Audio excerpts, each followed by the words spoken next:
Assalamualaikum warahmatullahi wabarakatuh. Alhamdulillah. Nahmaduhu wa nasta'inuhu wa nastaghfiruh. Wa na'udzu billahi min shururi anfusina wa min sayyiati a'malina. Man yahdihillahu fala mudilla lahu wa man yudlil fala hadiya lahu. أشهد أن لا إله إلا الله وحده لا شريك له وأشهد أن سيدنا محمدا عبده ورسوله اللهم صل وسلم على سيدنا محمد وعلى آله وأصحابه وتابعه ومن والاه لا حول ولا قوة إلا بالله العلي العظيم الرحمن. فيا أيها الحاضر رحمكم الله أوصيكم ونفسي بتقوى الله. فقد قال الله تعالى في كتابه العزيز أعوذ بالله من الشيطان الرجيم بسم الله الرحمن الرحيم يا أيها الذين آمنوا اتقوا الله وقولوا قولا سديدا يصلح لكم أعمالكم ويغفر لكم ذنوبكم إلى آخر آية. وقال رسول الله صلى الله عليه وسلم لأبي ذر يا أبا ذر جدد السفينة فإن البحر عميق وخذ الزاد كاملا فإن السفر بعيد وخفف الغمل فإن العاقبة كؤود وخلص الأعمال فإن الناقد بصير. صدق الله العظيم وصدق رسوله الكريم ونحن على ذلك من الشاهدين. Hadirin jamaah Jumat rahimakumullah. Alhamdulillah selalu kita sampaikan rasa syukur kita di qaulina alhamdulillah wa syukrulillah atas segala nikmat Allah, wabil khusus nikmat Islam, nikmat iman, sehingga memotivasi kita atas undangan Allah untuk menghadiri kewajiban kita saat datangnya hari Jum'ah. Jum'ah bermakna kumpulan orang-orang atau kumpulan hari dalam satu mingguan. Karena di dalam jamaah, al-jamaah lahul barakah. Keberkahan rahmat Allah selalu datang di saat orang berkumpul, apalagi di saat Jumat ini. Makanya kalau kita lihat sejarah, Jumat adalah evaluasi mingguan oleh Kanjeng Nabi kita Muhammad sallallahu alaihi wasallam kepada para sahabatnya. Manakala di saat itu masih banyak gangguan baik dari diri pribadinya maupun dari gangguan eksternalnya. Hal ini tak lain dan tak bukan karena masih sedikit yang memeluk agama Islam. Kekuatan akidah sangat diperhitungkan sehingga kita kadang disunahkan untuk puasa hari Senin, hari Kamis. Itu maknanya bukan hanya sekedar memperingati lahirnya Kanjeng Nabi pada hari Senin, tetapi hari Senin itu adalah evaluasi harian. Tugas dari malaikat pencatat amal Raqib dan Atid untuk mengevaluasi setiap Senin dan setiap Kamis, sehingga Jumatnya orang berkumpul, dibuatlah evaluasi bagaimana perkembangan tentang keislaman para sahabat, akidahnya bagaimana.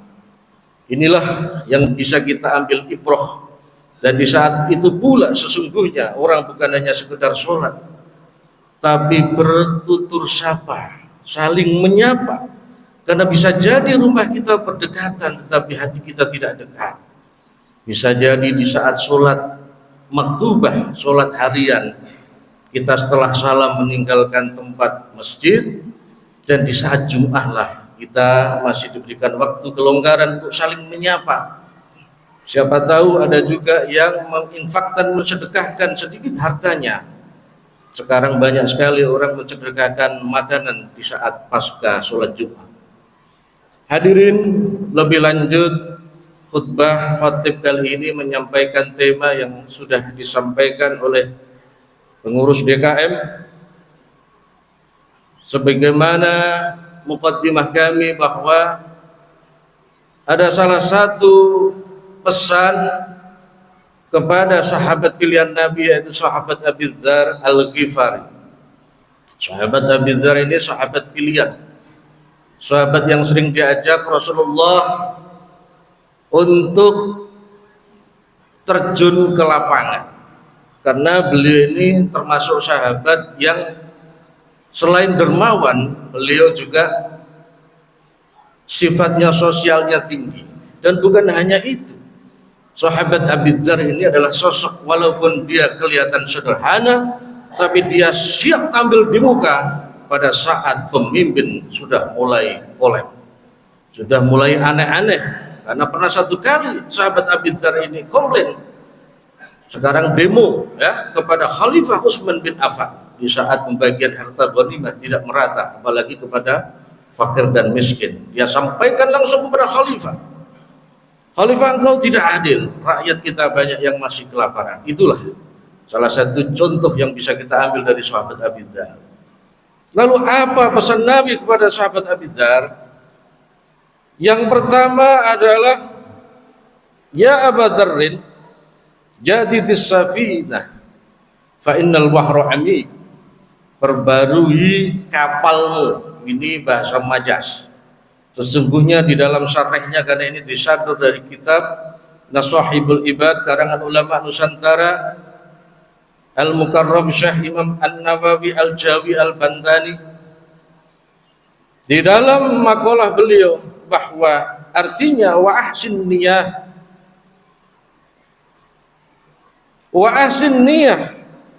li adil ajro, supaya kita ini di dalam beramal jangan lupa untuk niat. Karena ada hadis Nabi menyampaikan niatul mukmin khairun min amalihi. Niat orang mukmin itu lebih baik daripada amalnya. Sehingga apabila hadirin sekalian mau berniat misalnya sholat malam, kok tiba-tiba ketiduran, maka sudah cukup pahala itu sampai kepada bapak-bapak sekalian. Tapi kalau sebaliknya amal tanpa niat, ini sebagaimana disindir oleh Syekh Ibnu Athaillah di dalam kitab Al-Hikam, min alamati i'timadil amal nuqsanur roja inda wujudis salam. Kalau orang berpegang kepada amal, misalnya Anda rajin sholat, rajin puasa, kemudian suatu saat Anda karena undur syar'i atau apapun tidak bisa mengerjakannya, seperti tadi ketiduran atau mungkin sakit, ini nanti akan muncul nuksanur roja, harapan kepada Allah Subhanahu wa ta'ala berkurang karena Anda fokus kepada amal. Padahal amal ini hanya wasilah. Di dalam bahasa ini sekedar hanya kapal yang mengantarkan kita kepada tujuan. Kalau kita fokusnya amal, maka seringkali kita akan bersinggungan dengan teman-teman yang lain, ya. Mungkin yang di makom syariat akan ngantum yang makom hakikat, atau mungkin pada madhab A akan ngantum madhab B, karena urusannya amal, ya. Padahal kalau orang tujuannya kepada amal, maka Tuhannya itu amal, bukan Allah. Inilah makanya kita harus belajar legowo, bukan amal tujuan kita. Amal ini ibarat dalam kalamnya ini adalah sekedar kapal yang mengantarkan kita kepada tujuan di bandara A atau B. Itulah makna Nabi berpesan kepada sahabat Abu Dzar supaya jangan sampai kita terjebak ke dalam amal yang tidak kita bagus niat, ya. Tasinul amal afdalu min taksiril amal. Membaguskan amal dengan niat yang baik, maka itu lebih baik daripada Anda mengerjakan sekian banyak amal tapi niatnya tidak baik. Kemudian yang kedua, Pesan Nabi kepada sahabat Abi Dzar, wa khudhiz zada kamilan fa inna safar ba'id. Wahai Abi Dzar, bekali perjalananmu untuk menuju Allah dengan bekal yang cukup, ya, karena perjalanan sangat jauh. Ada makalah bahasa Arab mengatakan begini, innal insana ya'ti bila syai' wa yas'ali ajli kulli syai' wa yatruk ala kulli syai' wa yadhabu bila syai' wa yus'alu ala kulli syai'. Manusia itu lahir tidak membawa apa-apa, satu benang pun tidak dia bawa. Kemudian dia tumbuh, bisa bekerja, bisa berpikir, bisa berorganisasi politik atau apapun, liajli kulisai, untuk menggapai sekian banyak cita-cita dan harapannya dia. Tapi ingat, dia akan yatruku kulla syai', dia akan meninggalkan apapun yang selama ini dia kumpulkan. Saat ajal menjemput, saat keluarganya mengantarkan dia kepada makbarah alam barzakh, pintu awal akhirat, maka hartanya, keluarganya, orang-orang yang dicintai akan meninggalkannya. Yang tertinggal hanya amal soleh. Wa yadhabu bila syai', dia akan pergi tanpa membawa apa-apa. Dan terakhir dia akan yus'alu ala kulli syai', dia akan dimintai pertanggungjawaban atas segala amal perbuatan yang dia lakukan, baik itu buruk maupun baik.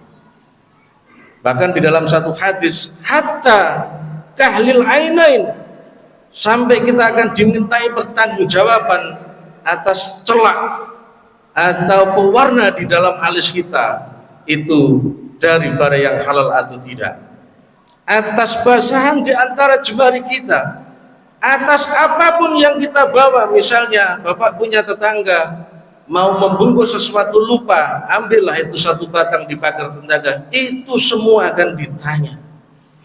Inilah peringatan Rasulullah kepada sahabat Abu Dzar untuk selalu kita mawas diri supaya bekal kita banyak.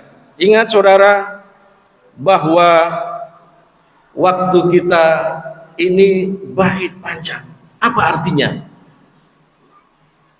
Inna yauman indallah ka'alfasanatin mimma ta'udun. Satu hari di alam akhirat itu sama persis seperti hanya 1000 tahun di alam dunia. Itu di dalam surat Al-Hajj ayat 47. Sama juga di dalam surat As-Sajdah, kana miqdaru alfasanatin mimma ta'udun. Dan di dalam surat Al-Ma'arij, malaikat lapor ke Allah, naik dan turunnya ta'rujul malaikatu warruh ilaihi fi yaumin kana miqdaru khamsina alfisanah. Jadi ada dua makna perjalanan kita ke akhirat itu 1000 tahun. Satu hari di alam akhirat sama dengan 1000 tahun. Artinya kalau dalam satu hari alam dunia ini 24 jam, tinggal dibagi Pak, 24 jam dibagi 1000, ya, itu sama dengan satu hari di dalam akhirat itu 0,024 hari. 0,24 hari itu tidak sampai 1 jam. Kalau umurnya Nabi Muhammad baina siddin wa sab'in, antara 60 dan 70, itu artinya kalau saya kalkulasi umur kita hanya sekitar 1,5 jam di alam akhirat. Sehingga apa? Di dunia ini masih sementara, ya, karena kita ini ibarat kama qala Rasulullah sallallahu alaihi wasallam, an-nasu niyamun fa idza matu intabau. Manusia kita ini ibaratnya orang lagi tidur Pak, belum sadar. Fa idza matu, tapi kalau sudah bapak-bapak semua ini meninggal, maka intabau, baru tersadar. Ya Allah, cepat sekali, tiba-tiba saya sudah ubanan, tiba-tiba saya sudah renta, tiba-tiba. Inilah, jangan sampai, mari kita berbarui niat, mari kita perdalam, pertebal bekal kita untuk perjalanan akhirat, karena perjalanan itu panjang, Bapak. Selanjutnya yang ketiga, bakhafifil himla fa innal akbata ka'ud, dan ringankanlah beban, fa innal akbata ka'ud, karena tanjakan untuk fase kita menuju alam akhirat itu cukup susah, Pak. Setidaknya ada 7 fase setelah kehadiran kita dunia akan masuk fase akhirat. Yang pertama adalah alam barzakh, ya.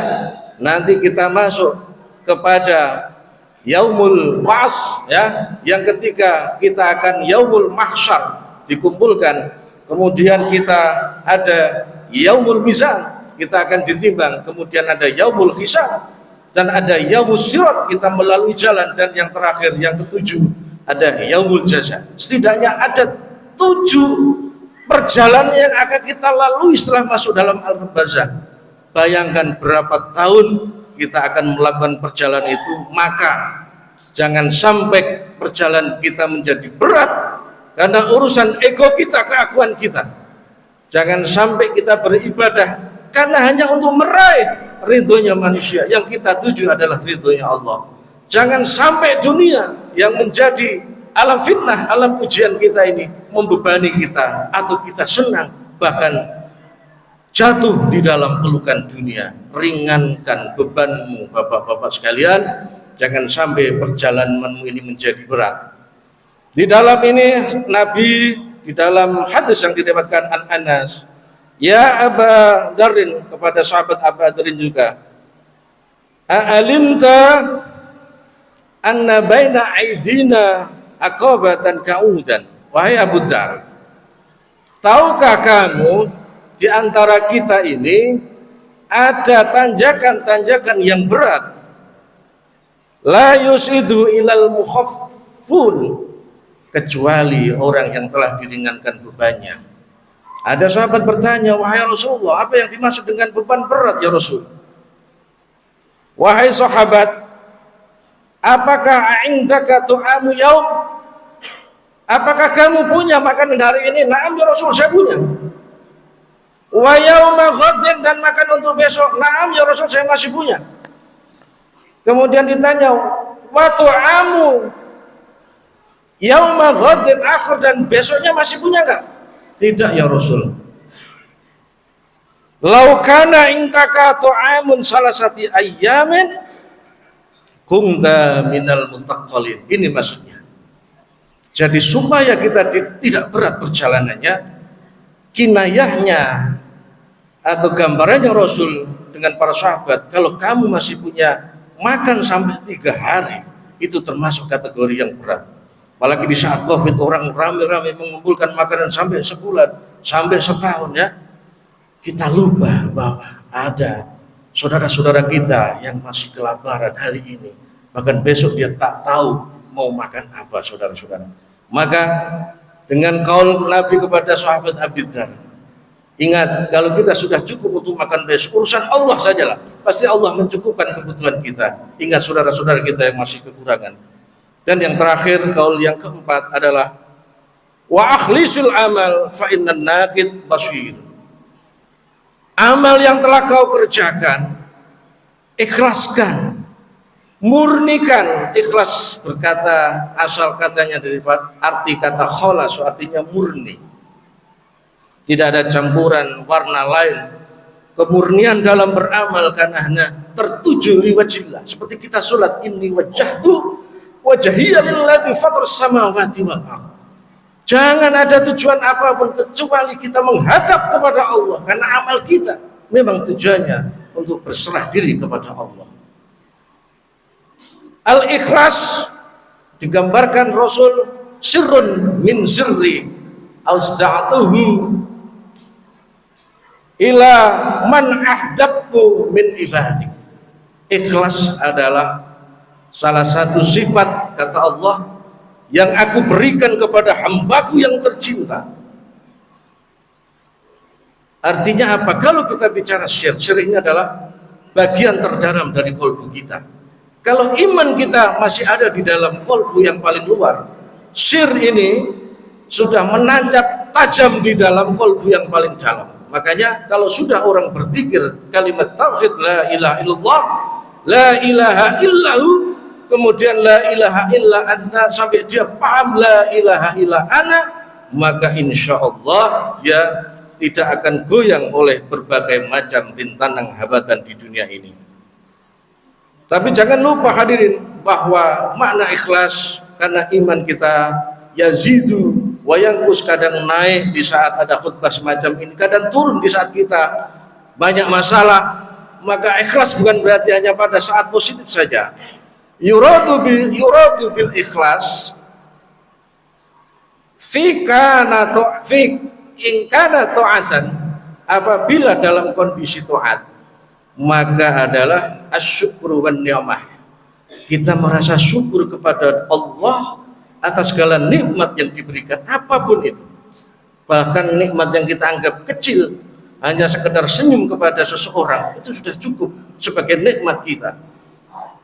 Dan di dalam iman kita sedang down, di dalam keadaan maksiat, al-ikhlas adalah keinginan fitarki wal khal'i, keinginan untuk selalu kita meninggalkan apa yang akan mengganggu kita beribadah dengan Allah. Karena nikmatul ibadah adalah at-tadakkur wa tafakkur. Semua ibadah esensinya adalah kita bertadakkur, ingat kepada Allah, wa tafakkur. Kita berpikir semakin dewasa ke depannya untuk kita menjalankan agama ini. Tapi jangan lupa afatul ibadah al-ghaflah.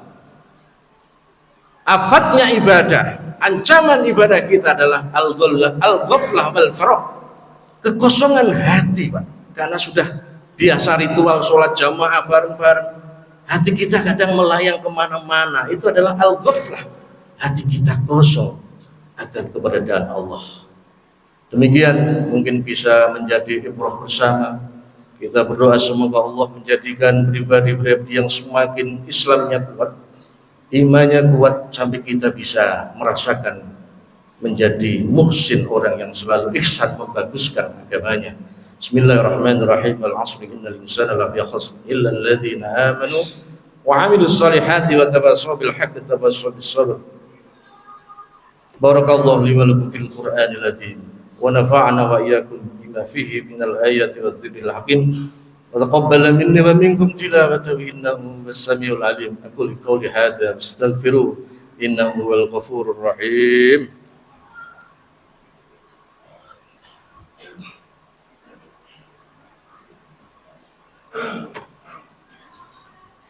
الحمد